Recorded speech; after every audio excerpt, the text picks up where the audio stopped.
Hope you're all doing very well on this rather windy uh, um, Wednesday so far. Blimey, it is a bit blustery out there, certainly in London at the moment. So I hope you're keeping safe and well.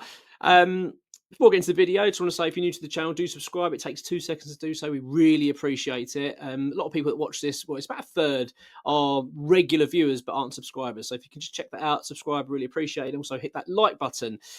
Also, another thing, we've got the pre-match event ahead of the Southampton game on Saturday, the Colour Factory. We've got Alvin Martin attending. I'll be there myself, and a few others. David X, of course, will be there. So Martin Allen, of course, hosting it. So what I'll do is I'll do a bit more in the week about that, talking about how you get tickets, but I'll also add the link in the description below so you can see how you can get tickets for that.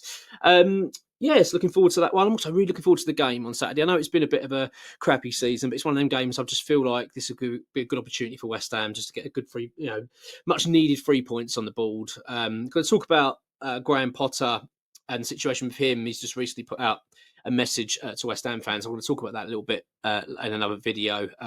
This one specifically is about the wall, the letter that we sent to the club. For people that don't know, we sent a letter over to Karen Brady and West Ham, basically saying that we wanted to see it change. We want the wall removed. We don't want it there anymore. This wall between the away fans and the home fans in that bottom corner of the West Stand, that's where I sit. It's just killed the atmosphere. It really has. It's been an absolute disastrous installation, in my opinion. I really don't agree with it. We sent a letter off about a month ago, and we've chased them up a couple of times. I'm really pleased to say they've responded. They did say they would, and when I say they, it's Karen Brady herself has responded. So really, really pleased and I'm grateful for them for doing so, because they could have just ignored it, couldn't they? They didn't have to reply, or possibly have just said very little. But they've come back with some pretty positive comments, actually. So I just want to give a little bit of an update of where we are, what the next steps are. But of course, the first protocol is to look at what they've said to us in response to the letter. So what I'm going to do is I'm going to try and share this. Now, every time I do this, I always seem to make it really difficult for myself. So I will try to make it a bit easier. Let's have a quick look here. So let's do that one there, share that one. Here we go. So hopefully that's now worked. So I'm just going to read the response that we've had from Karen Brady. She said, "Dear Mark, thank you for taking the time to get in touch and provide your comments and feedback from other supporters on this topic." Okay, so basically we provided quotes, and one of them was Tony Cottee, a few others as well that we got, that was basically saying they wanted the wall bringing down. "I'm glad to see in your letter that you note that we are working hard to try and implement many suggestions our supporters have put forward they believe will improve their matchday experience, and indeed the wall was a topic discussed with the club's fan advisory board at the third meeting of the club in early April. We want all of our supporters to have a great experience when visiting the London Stadium. We must also balance this with the need and requirement to ensure the safety of all spectators when attending games. We appreciate the majority of fans will enjoy engagement with away supporters and are keenly aware this is a core part of football culture. But in this case, there were a significant number of occasions where this has crossed the line from enjoyment to becoming a significant safety issue, which we're duty bound to address." Now, she's referring to, I put in the letter basically that I felt it was the Rapid Vienna game. Karen Brady's sort of gone away from that a little bit and suggested actually it's more than that. It's occurred in a couple of occasions, including Premier League fixtures. So I don't know about these, really, to be honest with you. So I'll need to speak to Ironswork Alliance a bit more about that before we can respond and get a bit more clarity on it. And obviously, we'll work with Ironworks Alliance a little bit more in terms of taking that forward, but I'll come to that a little bit later. These safety issues occurred over a number of Premier League and Europa Conference League fixtures, including the fixture against Rapid Vienna you referred to in your letter, and culminated in injuries to supporters, including a 7-year-old girl and an 83-year-old gentleman. These are just two examples of the impact of antisocial behaviour, but hopefully provide some context to the seriousness of the safety issues in the area.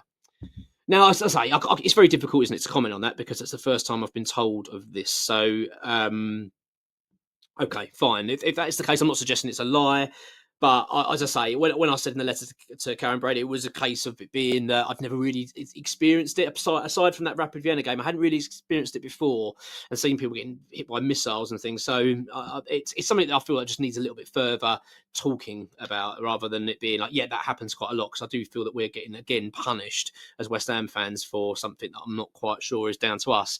To ensure the safety of all fans, it was decided that the wall or segregation, they call it, should be erected due to the proximity of supporters and the persistent antisocial behaviour in the area. Now, I don't like that line. I'm going to be honest. That's one line I don't like because it's implying that West Ham are the problem. And it always feels a little bit like we always have that, don't we? Thrown at us a little bit like it's the West Ham fans that are the problem. We're the issue, I can find that a bit frustrating because that the persistent antisocial behaviour in the area. Yeah, it's just a real shame. I don't like that sentence, but that's fine. Again, this is something we can come back to and respond to accordingly.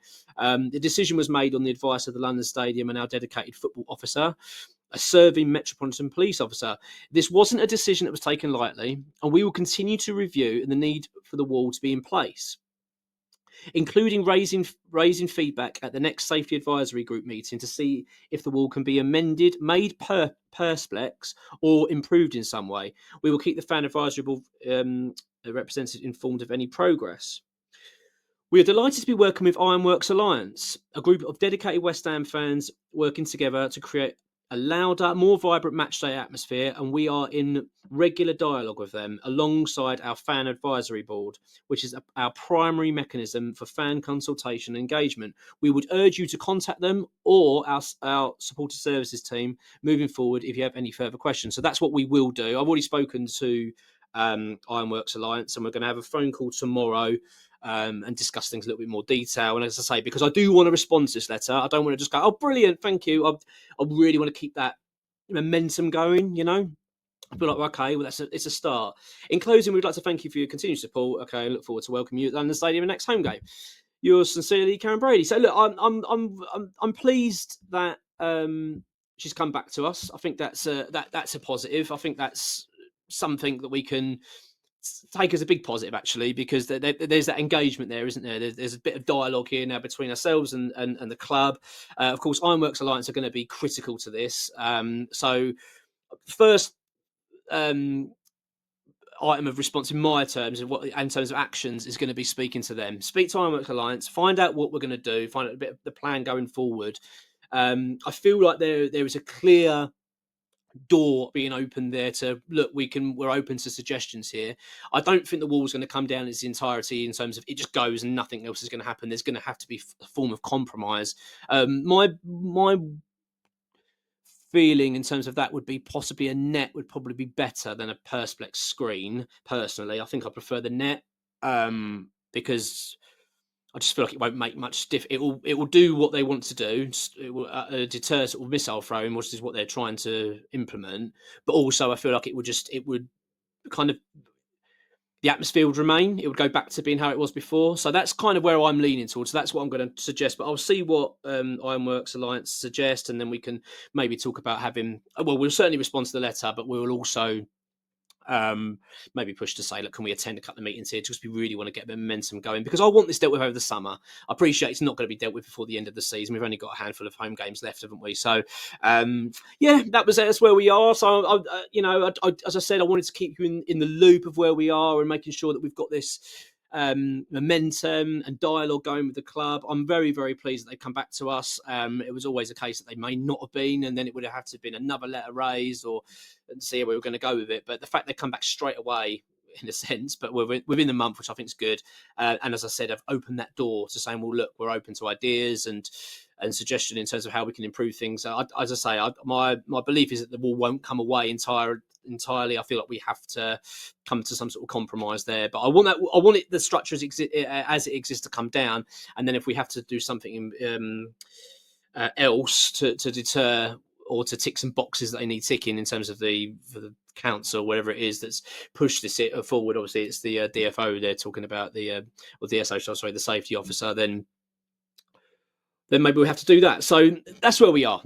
So again, I really just want to appreciate everyone's support with it, because it really does mean a lot. And we're going to need that to continue, because it's not going to be a case that this is now done and dusted. We're going to want to keep this going. So I will keep you posted with how things go with Ironworks Alliance, and just keep you on the loop and in terms of what our next step will be. But yeah.